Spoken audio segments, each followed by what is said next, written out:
On the path of bhakti, self-effort is nimit matra. I am doing it, my Lord, but my faith is in your grace. So he then maintains the Yoga-Kṣhem. Hence, Sri Krishna says in the Gita, he tells Arjun, Kaunteya pratijanihi name bhaktaḥ praṇaśhyati. Arjun, you declare it, that my devotee shall always be protected. After many births of spiritual practice, one who is endowed with knowledge surrenders unto me, knowing me to be all that is. Such a great soul is indeed very rare. Now, in the path of Gyan, because it is all self-effort, so hence the danger to pride. And in the path of bhakti, because we are surrendering, we are practicing humbleness. So to great extent, we are saved from the pride. And ultimately understand the difference like this. There is a monkey's child and a kitten, the cat's child, baby cat. The monkey's child, when the mama monkey jumps from one tree to the other, one branch to the next, the child's responsibility is to hold on tight to the mama's stomach. The mama doesn't care. If you're not holding on tight, you'll fall. The responsibility is of the child. Once I saw there was a herd of monkeys moving from one branch to the next. We were in a house and it was looking from the veranda, and one little baby monkey fell down. So the mama looked, and what do you think the mama did? The baby has fallen down, and the mama monkey looked and said, all right, you have fallen, bye-bye. She went. You're not fit to live. So the whole responsibility is of the baby. On the other hand, the little kitten is so tiny and delicate, but the mama takes the responsibility. She catches the kitten from behind, lifts it up whenever it needs to be transported from here to there. Such is the difference between the paths of Gyan and Bhakti. On the path of Gyan, you're going on self-effort, I will do it. On the path of Bhakti, self-effort is nimit matra. I am doing it, my Lord, but my faith is in your grace. So he then maintains the Yoga-Kṣhem. Hence, Sri Krishna says in the Gita, he tells Arjun, Kaunteya pratijanihi name bhaktaḥ praṇaśhyati. Arjun, you declare it, that my devotee shall always be protected. Sri Krishna doesn't say, Name karmi praṇaśhyati, name Jñānī praṇaśhyati, name yogi praṇaśhyati. He says, Name bhaktaḥ praṇaśhyati. Why? I will maintain the Yoga-Kṣhem.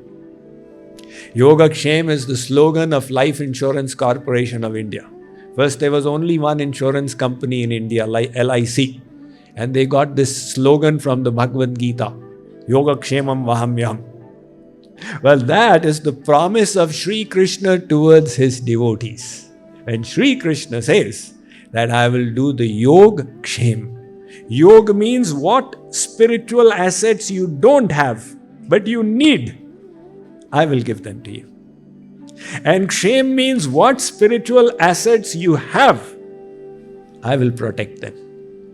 Because you are surrendering to me. So this in Nyaya Darshan, it is called Markat Marjar Nyaya. And Sri Krishna says that first of all, the Jnānī takes many lifetimes to surrender to me. And second, he says such a Jnānī is very rare.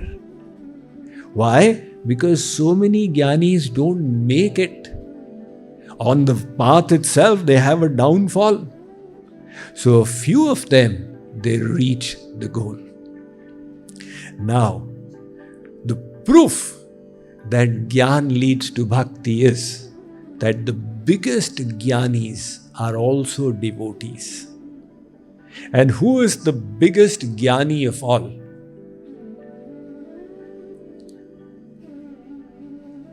Brahma himself. Brahma is the Guru of the Guru of the Gurus of all Gurus, their Guru. He is Srishti Karta. Now, who can be a bigger Jñāni than Brahma? His knowledge is so much that the world he has created, people are still studying the laws of that world.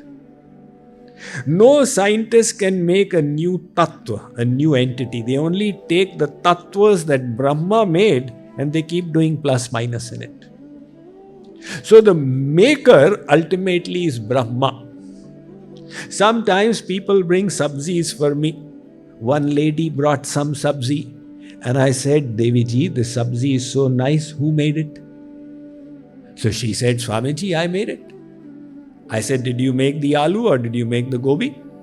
No, that my husband got from the market. I only cleaned it and cooked it.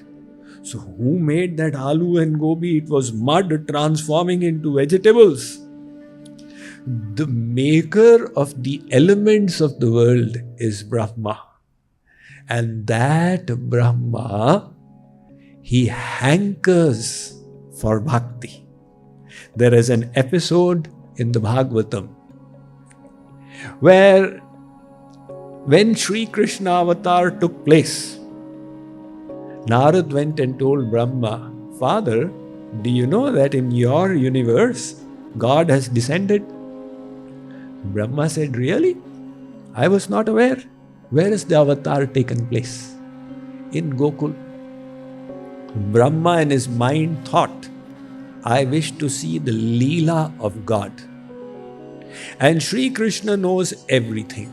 So Sri Krishna said, I will show you my Leela. When Brahma came, Sri Krishna was sitting with the cowherd friends and they were eating. And Sri Krishna was eating the remnants of his friends. And Brahma asked Narad, which of these is God?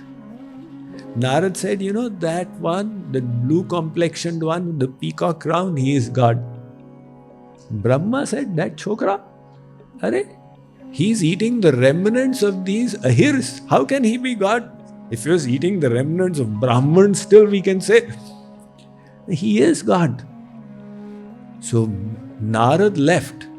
Brahma thought, let me take a test of his. So he took all the cowherds and all the cows and their children, made them disappear from there and put them in a cave in Sumeru mountain. That if he is God, he'll come to know. And if he is not God, then he'll start crying, where is everybody gone?